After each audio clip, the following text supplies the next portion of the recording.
Good morning, guys. This is Archer, and I'm continuing flight lesson number 1 of my FRB tutorial series. This is the second maneuver, which will be basic attitude control. All this means is controlling the attitude of the aircraft in order to climb and turn and descend with it. And we're going to do that with visual flight references mostly. All right, so we'll go ahead and load up the clip here, and you'll see the aircraft is in straight level flight at 1,000 meters. And we're going to look out at the nose of the aircraft. We're going to see where it's positioned on the horizon line in order to judge our pitch and our roll attitude. And we're also going to pick a point out on the horizon to keep the nose pointed at, and that's going to help us maintain heading. So use like a visual point on the horizon to keep the nose pointed in the same direction. All right, the first thing we're going to want to be able to do with the aircraft, besides just hold it level here, is be able to climb. And we're going to do that just by bringing the nose up above the horizon.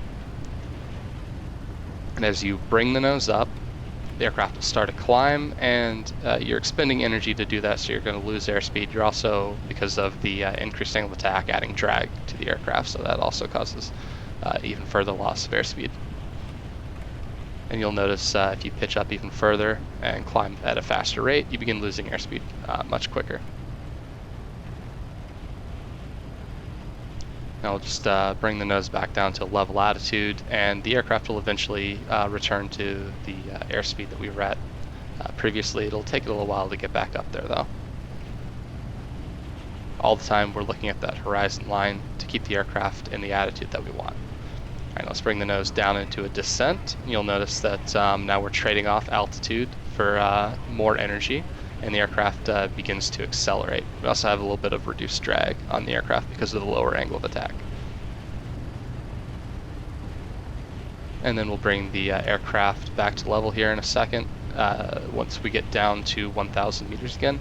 And you want to lead a level off by about 100 meters or so. It depends on how fast you're climbing or descending.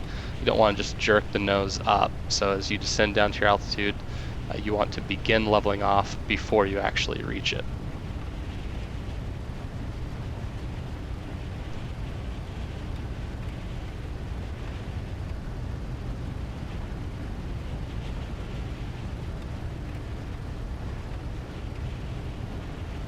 Alright, now we're back in straight level flight here.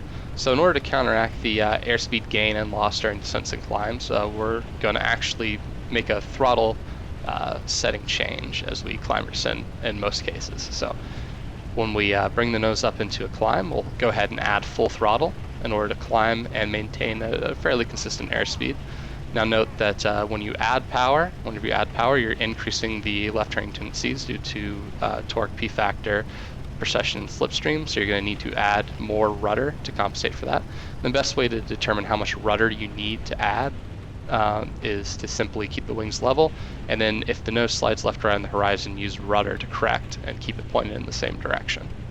You can also look at the inclinometer on the instrument panel, which is the little ball down there in the middle of the instrument panel. If it slides one direction or the other, you can step on the ball in order to center it.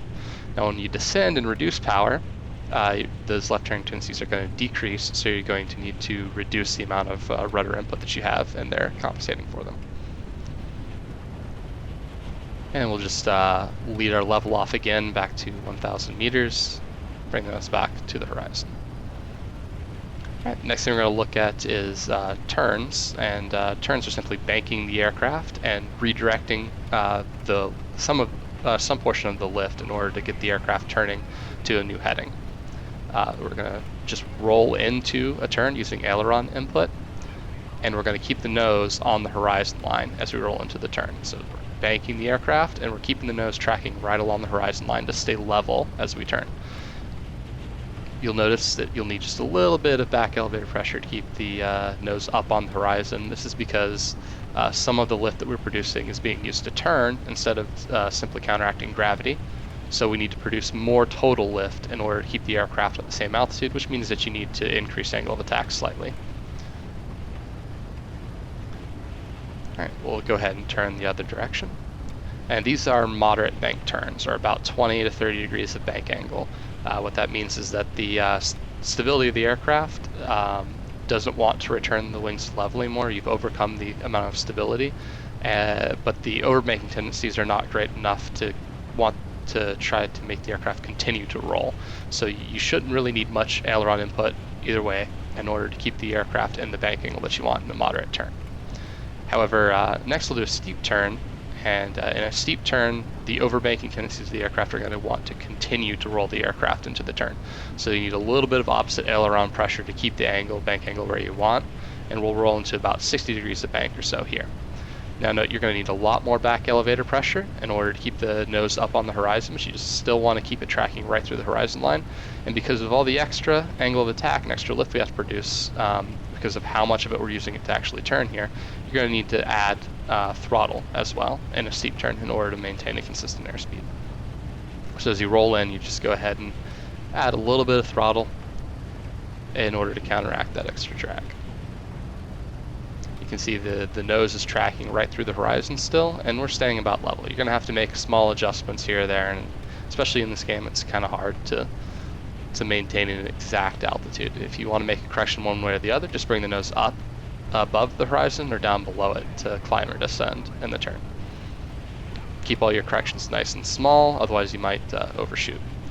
And that's pretty much all the different attitudes you can have the aircraft in, but you want to be able to combine those. So we want to be able to combine both a climb and a turn. It'll just bring the nose up, and while at the same time rolling into a bank, and now the nose is above the horizon in a climbing attitude, and we're also banking and turning off to the left in a moderate bank.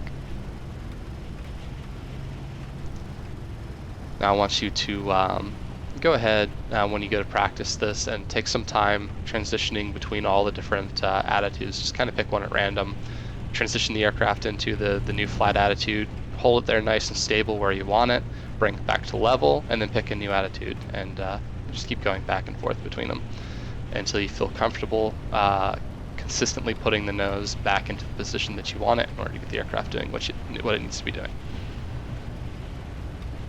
Alright, that pretty much sums it up for basic attitude control.